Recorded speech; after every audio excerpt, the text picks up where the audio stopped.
noticed any trends? Like we were talking before about like with the rolling, and always going into like there's new techniques coming out all the time. Yep. Have you noticed trends that have repeated themselves, or that have like faded away, or? I see trends. I'm going to struggle to think of some. I see trends repeat themselves all the time. Again, like I was never a champion, not a tough guy. But one thing I can bring to the table is I've been around, not as long as the first generation, but I've been around a while and I've seen things come and go and then come again.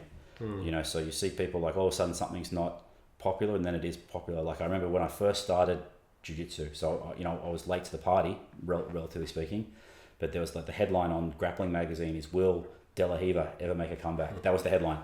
And now De La Riva's bread and butter. So it was popular and then it was unpopular and it's popular again. That's the classic example.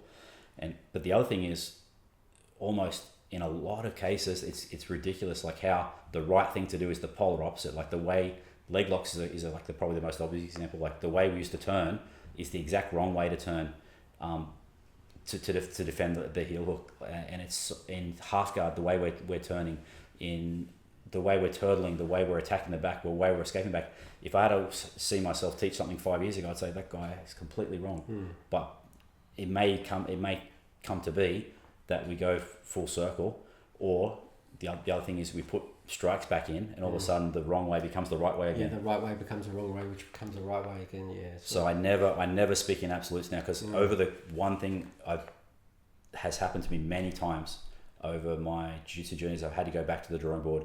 I've said something I was like wholeheartedly believer in, I found to be incorrect. So now I never say never. Pedro Valencia has a good saying. He's like, jiu-jitsu is not always and never. So I very rarely try not to say never or always. Well, he would say more jiu-jitsu. Yeah. Instead of jiu-jitsu. Yeah.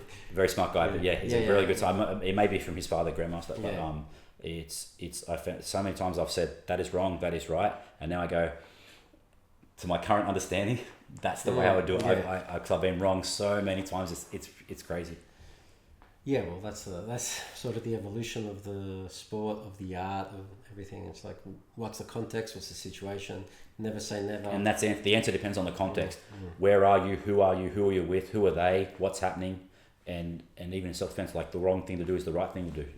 Yeah, because someone could have like a heel hook set up, but have no idea what that means, and then you can just do whatever. Like you could do the wrong thing and get out. Yep. Whereas someone that knows what they're doing and you don't have a clue what they're doing, you try to do the right thing, and then all of a sudden your knees under pressure. It's like, oh, okay, I've got to tap here or tap or snap.